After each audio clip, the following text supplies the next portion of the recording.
അങ്ങനെ Indian T20 team വീണ്ടും വീണ്ടും വീണ്ടും തോറ്റു. തുടർച്ചയായ 5ാമത്തെ തോൽവിയാണ് ഇന്ത്യൻ ക്രിക്കറ്റ് ടീമിന്, T20 ടീമിന്. ഇന്ത്യക്ക് 20 വർഷം T20 ചരിത്രത്തിൽ 5 ക്യാപ്റ്റന്മാരാണ് മേജറായിട്ടുണ്ടായത്. ധോണി, വിരാട് കോഹ്ലി, രോഹിത് ശർമ്മ, സൂര്യകുമാർ യാദവ്, ഇപ്പോൾ ശ്രേയസ് അയ്യർ. ഇതിൽ ആദ്യത്തെ 4 പേരും ഇതുവരെയും തുടർച്ചയായ 5 കളി തോറ്റിട്ടില്ല. ശ്രേയസ് അയ്യർ ക്യാപ്റ്റനായ ആദ്യത്തെ 5 കളിയും തോറ്റിരിക്കുകയാണ്. ആദ്യത്തെ ജയത്തിന് വേണ്ടി ശ്രേയസ് അയ്യർ ഇനിയും കാത്തിരിക്കണം. ഇന്നലത്തെ മത്സരത്തിലേക്ക് പറയുകയാണെങ്കിൽ ആദ്യം ബാറ്റിംഗിന് ഇറങ്ങിയ ടോസ് നേടി ഇന്ത്യയാണ് ബാറ്റിംഗിന് എടുത്തത്.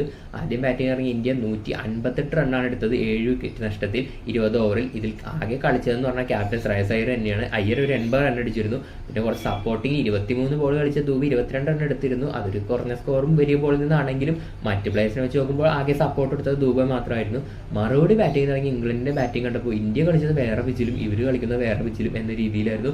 14ാമത്തെ ഓവറിന് മുമ്പ് തന്നെ ഈ 158 റൺ ചേസ് ചെയ്തെടുത്തും അതും 1 വിക്കറ്റ് നഷ്ടത്തിൽ. Philip salt 50 അടിച്ചിരുന്നു. അതുപോലെ ക്യാപ്റ്റൻ ഹാരി ബ്രോക്ക് 35 ബോളിൽ 79 റണ്ണാണ് അടിച്ചത്. ഇന്നലെ 9 വിക്കറ്റ് ഇംഗ്ലണ്ട് ജയിച്ച് ഇതോടെ സീരീസ് ഇംഗ്ലണ്ട് കൊണ്ടുപോയി. ഒരു കളി മഴ മൂലം ഉപേക്ഷിച്ചിരുന്നു. അപ്പോൾ ഇനി ഒരു T20 കൂടി ഉണ്ട്, അതെങ്കിലും ജയിച്ച് ഇന്ത്യ ആദ്യത്തെ ജയം ശ്രേയസ് അയ്യറിന്റെ ക്യാപ്റ്റൻസി നടക്കുമോ എന്ന് കണ്ടറിയേണ്ടിയിരിക്കുന്നു. എന്തായാലും ടീമിൽ അഴിച്ചുപണികൾ ഒരുപാട് നടക്കേണ്ടിയിരിക്കുന്നു.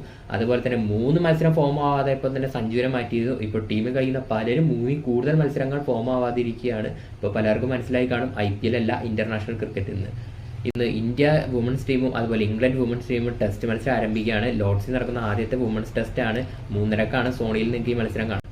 സിംബാബ്വേയും ബംഗ്ലാദേശും തമ്മിലുള്ള 2ാം ഓഡിയും സിംബാബ്വെ ജയിച്ചിരിക്കുകയാണ്. ഇതോടെ സീരീസ് സിംബാബ്വെക്ക് കിട്ടിയിരിക്കുകയാണ്. ആദ്യം ബാറ്റിംഗ് ചെയ്ത സിംബാബ്വെ 247 റണ്ണാണ് എടുത്തത്, 6 വിക്കറ്റ് നഷ്ടത്തിൽ.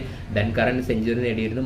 മറുപടി ബാറ്റിംഗ് ഇറങ്ങിയ ബംഗ്ലാദേശ് കളി ജയിക്കും എന്ന രീതിയിൽ എത്തിയതാണ്. പക്ഷേ അവരുടെ നിന്ന് സിംബാബ്വെ കളി പിടിച്ചെടുക്കുകയായിരുന്നു. ബംഗ്ലാദേശ് 234 ഓൾ ഔട്ടായി. ഇതോടെ സിംബാബ്വെ ജയിച്ച് സീരീസ് 2-1 ഇപ്പം മുന്നിലാണ്. സീരീസ് എന്തായാലും ജയിച്ച് ഇനി ഒരു ഓഡിയോയും കൂടി ഉണ്ട്, അത് അടുത്ത ദിവസം നടക്കുന്നതായിരിക്കും.